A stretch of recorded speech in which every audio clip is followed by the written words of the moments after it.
William, une petite présentation de ce qu'on va déguster ce soir.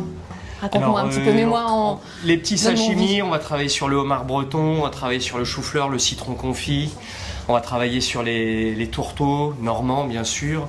On va décliner tout l'univers des fruits rouges, les framboises, les fraises, tout ce qui va être citron aussi rafraîchi, donc le calamansi, qui est un petit citron du Vietnam. Tout cet univers va être décliné ce soir. Un petit cabillaud de ligne servi avec un beurre blanc, les gambas à la plancha. Mais alors là, tu me donnes des quantités d'aliments.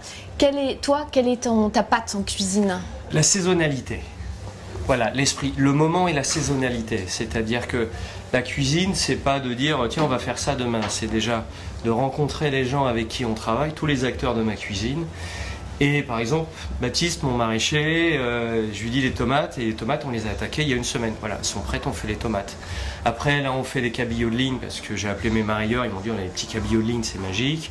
Le homard breton, parce qu'on est en pleine saison en ce moment, on travaille la saisonnalité. Mais alors, tu serais plutôt cuisine contemporaine ou cuisine classique, traditionnelle? Alors en fait, moi, c'est le mariage d'un terroir moderne. C'est tout l'esprit de ma région avec une vision contemporaine. D'accord, alors détaille-moi ça un petit peu, ça donne quoi? Alors c'est tous les produits, tous les intervenants, donc des beaux produits de Normandie.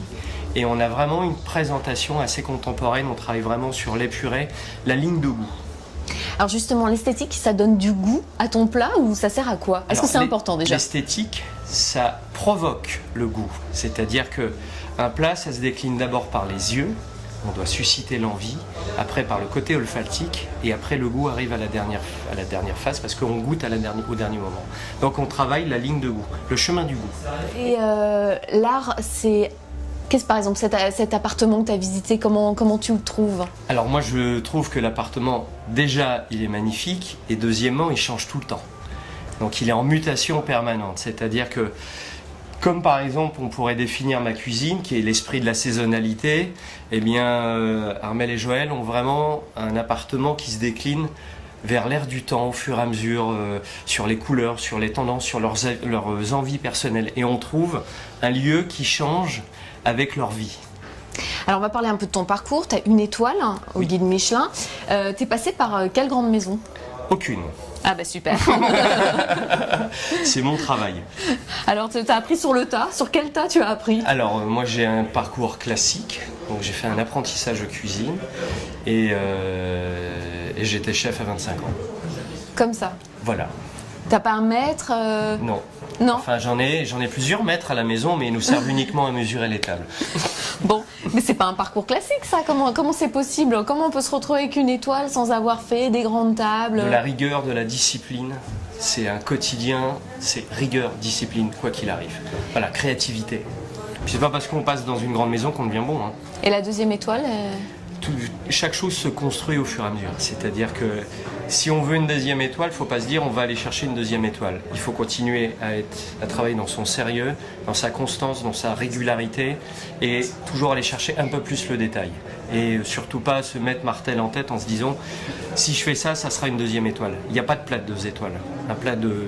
La sensibilité, ça se retranscrit comme ça. Vous êtes sérieux quand même les chefs, hein? Totalement. Hyper sérieux. Est-ce que tu peux me donner une petite astuce pour chez moi Il faut avoir un chef à la maison en permanence. C'est ça la bonne astuce. Ça marche. C'est parti, c'est une proposition. Non, mais c'est... Ah, c'est dommage. Je vais rentrer toute seule finalement. Les astuces, une bonne astuce, acheter les produits au moment où ils sont le meilleur. Voilà, faut pas manger des tomates l'hiver. Faut pas manger des fraises l'hiver. L'hiver, on mange des poireaux, on mange des topinambours, on mange du pané. Faut vraiment axer le plaisir de sa cuisine, même à la maison, sur les produits du moment. Et là, les choses les plus simples, une betterave rouge en croûte de sel, cuite au four.